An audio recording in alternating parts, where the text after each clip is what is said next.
Welcome to Phoenix trading. So here we are again seeing the Nifty weekly outlook and जैसे आप देख रहे हो कि निफ्टी लास्ट कुछ लाइक 6 वीक से हायर हाई क्लोजिंग देते जा रहा है एंड उसमें कोई ट्रेंड में कोई बदलाव नहीं है। Nifty is going one way upside and कोई करेक्शन नहीं आ रहा है। एक माइनर करेक्शन का एक वीक था, साइलेंट वीक था, उसका हाई भी जब ब्रेक हुआ तब 23,600 से हमें एक कंटिन्यू रन मिला है 24,500 तक।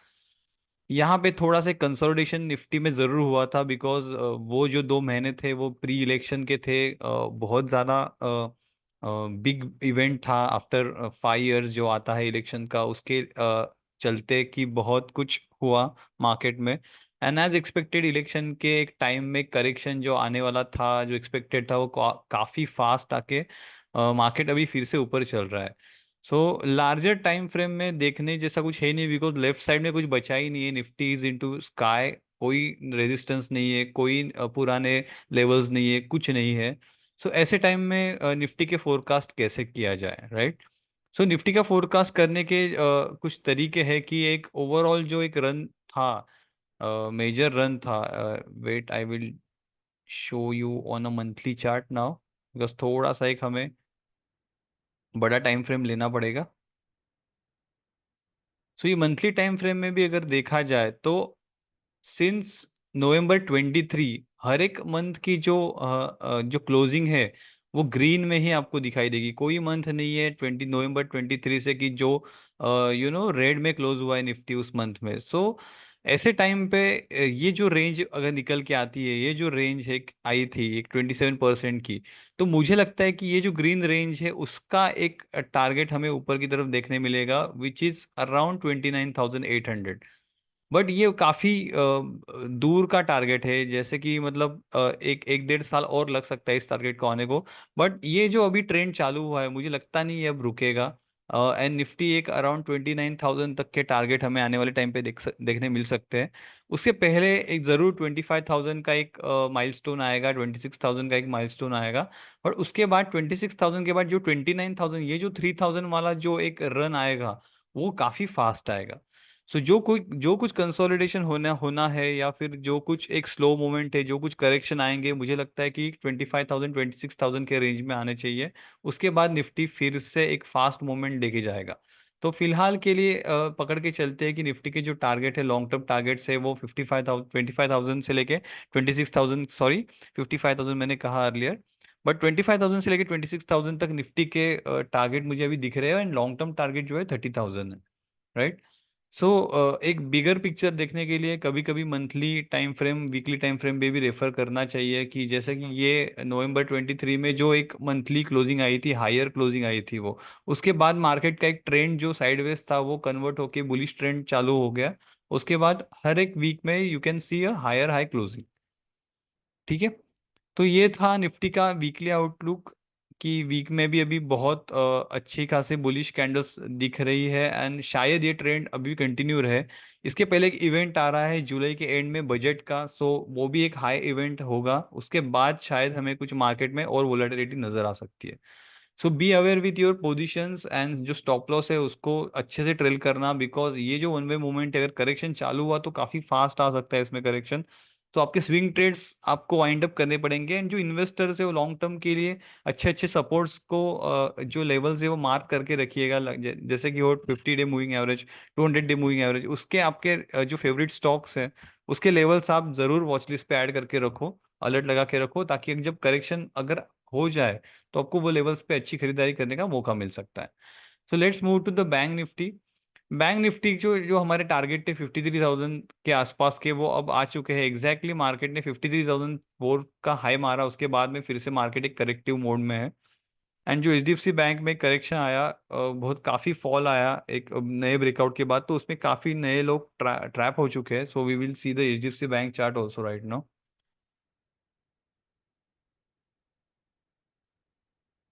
डेली पे देखते हैं इसे।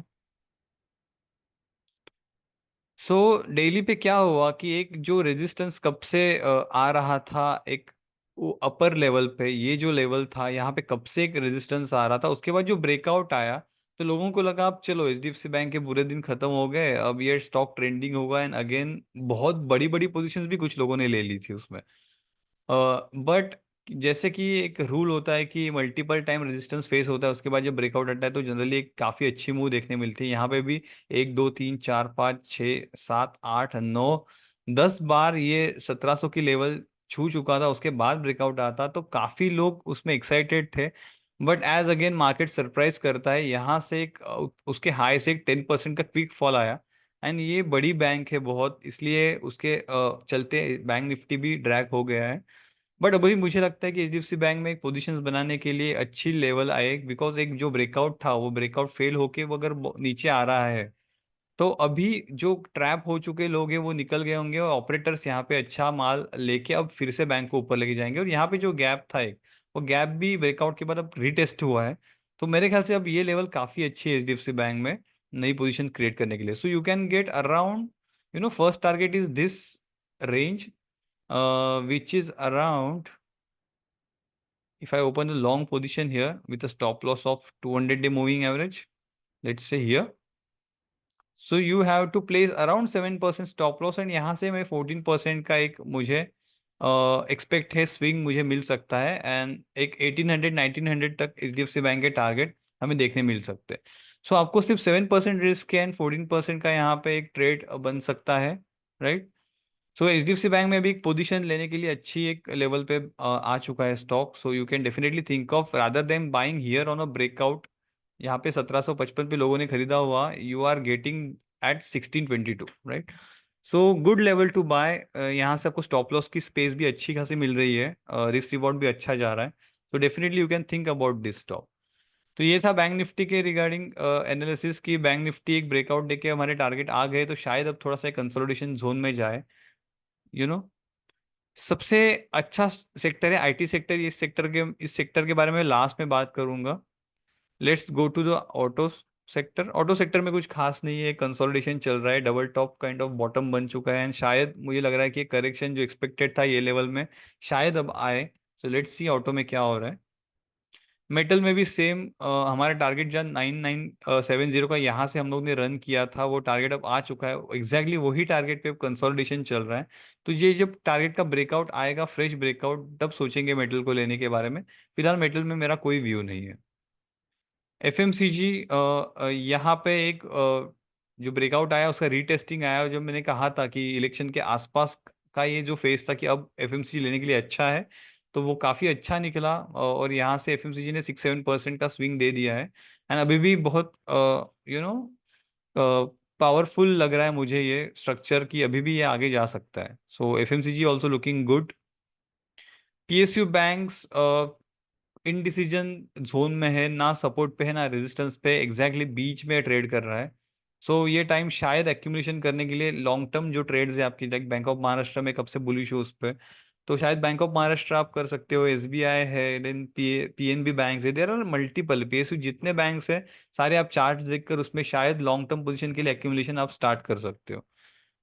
एंड आपको स्टॉक स्पेसिफिक अगर कुछ कंसल्टेशन चाहिए, you can message me, and I am not a SEBI registered consultant, so if you have any queries you can ask your financial advisor also.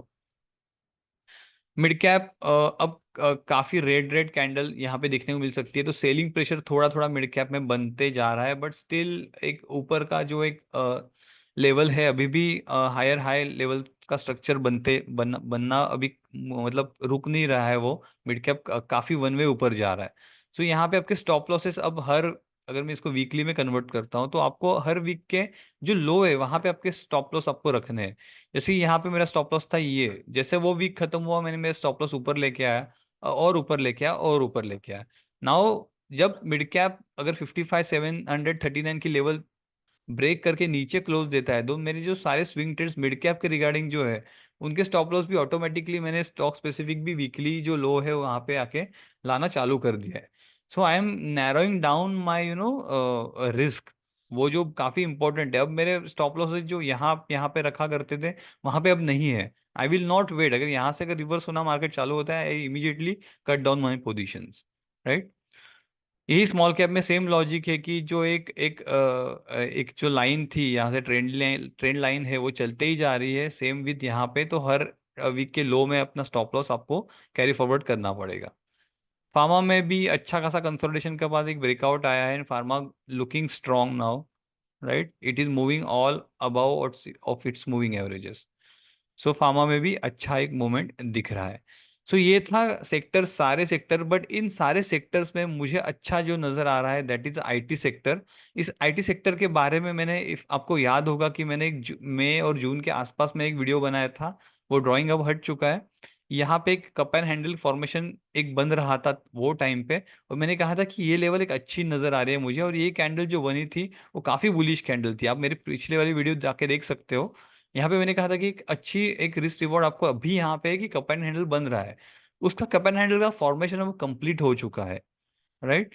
अब यहाँ से आईटी स्टॉक्स मेरे लिए जब भी कोई गिरावट आएगी मेरे आईटी स्टॉक के वॉच लिस्ट में, I will try to buy it. और उसके कुछ स्ट्रैटेजीज है कैसे बाय करना है, अगर आपको वो स्ट्रैटेजी सीखने हैं definitely you can message me. नई बैच ऑलरेडी चालू हो चुकी है, और अगर आपको अगस्त के बैच में अगर पार्टिसिपेट करना है तो आप ज्वाइन हो सकते हो। And there are multiple new strategies in the course, so you can surely think about joining. So ये था आईटी सेक्टर का फॉर्मेशन, इसके बारे में थोड़ी सी और बात करेंगे। ओके। सो ये जो कफ एंड हैंडल फॉर्मेशन था, और यू कैन से यहाँ पे एक हेड एंड शोल्डर पैटर्न भी इसे बोल सकते हो, यहाँ पे हेड हेड भी एक बना, एक शोल्डर भी बना था, लेफ्ट शोल्डर इसको बोल सकते हो, हेड बोल सकते हो। और आगे जाके ये हुआ इसका right shoulder. Right. So this is kind of head and shoulder pattern also, और cup and handle pattern also. अब इसका एक अगर ब्रेकआउट मुझे मिलता है तो ये टारगेट उसका होगा काफी अच्छा खासा टारगेट निकल के आ रहा है, अराउंड 38% का। सो आईटी सेक्टर अब काफी बूमिंग मुझे लग रहा है आने वाले कुछ टाइम में, and I will definitely try to focus जो आईटी से रिलेटेड स्टॉक्स है, जो आईटी के सपोर्ट में जो स्टॉक्स है, जो मेन आईटी कंपनीज हैं, सारे रिगार्डिंग आईटी से जो स्टॉक्स है I will keep close watch on it. और वहां पे अगर मुझे स्विंग ट्रेड्स मिलते हैं तो मैं उसमें बाय करूंगा। अगर आईटी में यहाँ से अगर मुझे कुछ गिरावट आती है, फिर से करेक्शन आता है, और ये जो रेंज बनी थी,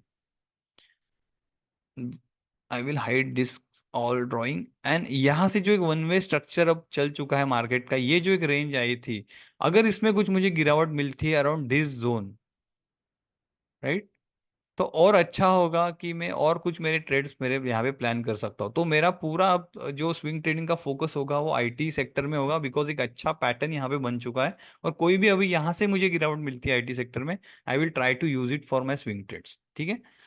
तो ये था ये वीक का वीकली आउटलुक सारे सेक्टर्स का। तो आप वैसे आपके ट्रेड्स प्लान कीजिएगा। So thank you for watching, and if you have any doubt you can definitely message me. Have a nice weekend. Bye bye.